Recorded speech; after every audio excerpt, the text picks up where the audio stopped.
Hey everyone, welcome back to the dannphan channel. We're talking about more One Piece related stuff. Yes, this video does have spoilers in it. If you don't want to hear spoilers, don't click on the video. So this kind of serves as a follow-up video to my last video talking about 1044 that I did last week. I'll probably just end up making a video every week kind of about this as we learn more and more about what Oda is going for with this twist. So all of my old school dannphan fans, you finally got what you wanted. More One Piece content. It's been a while, old friend. It's just, yep, fits like a glove. This is really tight. I need a new straw hat. This one sucks. Well, anyway, just to recap, for those of you who forgot, Luffy has a new form, and this new form has basically retconned his devil fruit, which is a major thing that has kind of split the fandom in two ways. Luffy's devil fruit is now a mythical Zoan for the sun god Nika.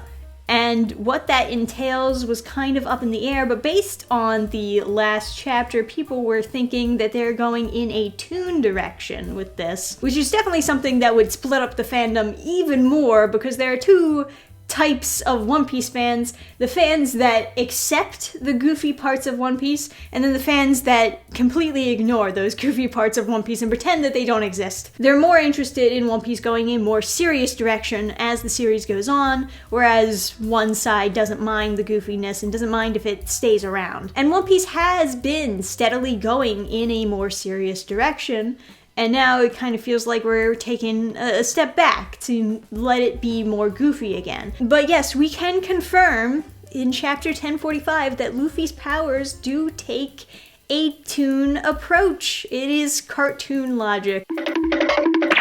The extent of the cartoon logic, right now it isn't as bad as necessarily pocket dimensions, but he's definitely doing things that make absolutely no sense. All the things that we know already are him making the surroundings around him rubbery. Obviously, he's able to change his body to whatever shape or size he wants without necessarily blowing air into himself. And yes, one of the things that we get with this new chapter is Luffy in a giant form, which is kind of something that I expected to happen at some point, because, you know, he had all those giant attacks where he blew air into like one fist or two fists, and, you know, did giant punches. And I always kind of just assumed, oh, what if he just blew air into his entire body and just made his whole body giant? And it seems like I got that in this chapter, where he's just like all of a sudden decided, you know what, I'll just be a giant. And he literally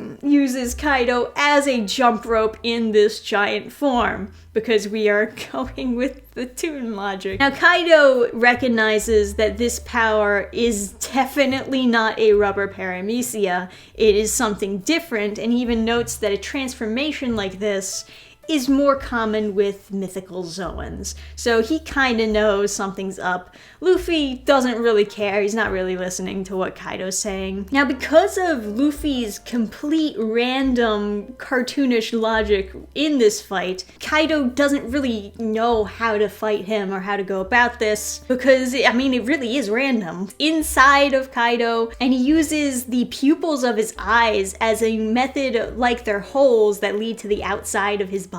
Literally puts his arms through them. It's cartoon logic. It makes no sense, and Kaido can't really follow something that makes no sense. There's no rhyme or reason to it. Not to mention that Luffy is making the world around him rubber, and when you can affect the environment around your foe, you'll always have a clear advantage. But even more so, this extra little tidbit here, it also appears that Luffy is not only affecting the environment, but also affecting the people around him, including Kaido. Because while Luffy is doing all these crazy nonsensical things to Kaido, his body is also adhering to whatever Luffy's trying to do, whatever Luffy's imagining. He like blows up inside of Kaido, and he's like, what? This makes no sense. Your body's supposed to be rubbery, not mine. Why is my body getting inflated? And there is actually a scene where Luffy's head goes through the ceiling, and everyone downstairs sees Luffy in this form, super giant. Luffy's eyes are bugging out of his head, all cartoon-like, and everyone else around him, their eyes start bugging out of their head. Luffy awakening his devil fruit, it kind of makes sense that it would start affecting things around him.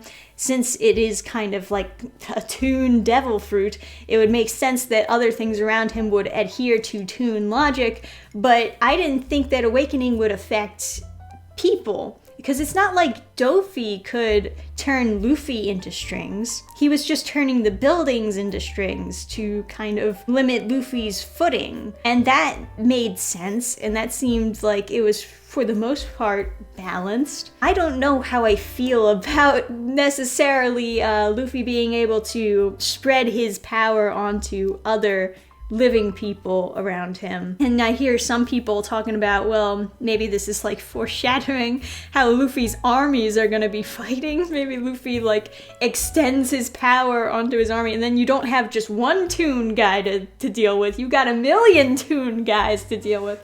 And that's gonna make people 1,000,000 times more upset. I'm not super into that. If you're gonna do that, put a huge limiter on that one. But granted, the fight isn't over yet. And people are saying that this chapter is lacking tension. It's not being back and forth enough. However, Oda also has to do his due diligence to try to not show the power as being too overpowered. So what did he do to kind of balance this out a bit? Well, Luffy is still getting hurt in the fight. Kaido's attacks still affect him, and that makes sense considering that Kaido is using armament haki, which should affect you no matter what your devil fruit is. And as Luffy gets more and more hurt, even though he's able to keep fighting so long as he's in his form, it seems like he starts to kind of get knocked out of his form when he, I guess, takes too much damage, or I don't know. Maybe it's just because he doesn't have a good enough grasp on transforming into the Nika form. But as he transforms out of it in the middle of the fight, you can see that he's definitely worn out. And Luffy admits to Kaido that he feels like he's going to die. And Kaido, observing this and observing him like trying to go back into his Nika form, he notes that he's definitely going to kill himself by pushing it too far. So we're still probably going to get a very injured Luffy at the end of this fight, which is, you know, we get an injured Luffy at the end of many a fight. It does look like since he's able to kind of focus and transform back into Nika, that he kind of got a hang on it, but maybe not enough of a hang on it to stay in the form once he's in it. Or maybe, like I said, when he just takes too much damage, he gets knocked out of the form. I'm not entirely sure what the rules on that is. It could also be that the form itself is just taxing on Luffy's body. It's like being super high on sugar, jumping around all this, but like in the moment, it feels like you have all this energy, but eventually you crash. And I get the feeling that Luffy is going to crash pretty hard after this fight. Now, whether or not that is a good enough limiter that Oda put onto the form, I don't know. It kind of seems like whenever Luffy gets some kind of new form, there's a limiter on it, but then once he gets the next form, there's like no limiter on the previous form. You know, like once he got Gear 4th, he didn't turn tiny from using Gear 3rd anymore. Now that we got Gear 5th, it doesn't look like he'll have to worry about the limits of Gear 4th anymore. And that's just kind of One Piece logic, it's just kind of how it goes. But at least it doesn't make his previous gears obsolete at this point, because there would still be reason for him to use his other gears and not just immediately go into his Nika form every single time he wants to fight. Another note that I might as well mention, so long as I have you guys here, is it's revealed that when Luffy's in this form, his hair and all of his clothes turn white. Everyone else was thinking more like blonde for his hair, like it's glowing like a sun god, but no, they're saying white. I don't I don't know exactly how that's gonna look. I kind of prefer everyone else's like fan color schemes that they had going on for him. But maybe the idea is that he's actually supposed to look like he came straight out of a manga, because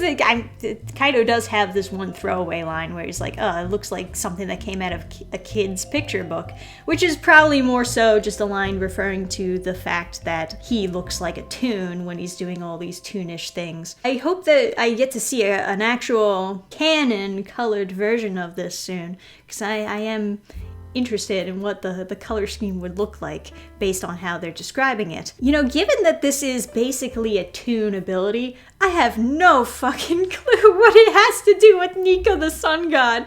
What does this have to do with the sun at all? And what does this have to do with freeing slaves? Maybe the drum of a liberation with his heartbeat, I guess, and you know, he's fighting freely because he can basically do whatever he wants. And you know, okay, sure, bringing smiles to people's faces wherever he goes. Sure, that makes sense, right? Because when you watch cartoons, you laugh. And he's basically a living cartoon when he's in this form. I don't know what it has to do with the other stuff, really. It kind of seems like a stretch, but maybe we'll get into the Nika lore as we get further into One Piece. Like I said, I'm not expecting a lot of the questions revolving around this twist to be answered right away. I think we're gonna have to like really hang in there to get some concrete answers for how it makes sense in what was set up already previously. But for right now, this chapter does a decent enough job at like summarizing what you can expect from this form that he's in. We'll obviously see more as the fight comes to a conclusion, but right now I think we get the idea. And yes, fans are going to be super split over this, probably even more split than they were with the plot twist of Luffy's devil fruit getting retconned, because like I said before, a lot of people, they don't want One Piece to go in a more cartoonish direction. They want stuff to get more serious, more tied down, you know, settle down and get a wife, One Piece. Me personally, I have a place in my heart for cartoon logic. I do think it is fun, even if it's not necessarily what I was looking for in One Piece. I was not in need of more cartoonish logic to be inserted in One Piece. I don't think many people were asking for that, if anyone was asking for that in One Piece. But I do think it's fun, and I do think that Oda will probably have fun writing it. But yeah, let me know what you think about Luffy's new abilities in this form down below in the comments section. Any theories that you would like to throw out there and what we'll expect from the new chapter this week. Like the video if you did enjoy my discussion. Subscribe if you'd like to see more. Like I said, I'll probably do a video about like the latest One Piece chapters every week until there's nothing to talk about. So thank you guys for watching, and I'll see you next time. Till then, bye! Program restart.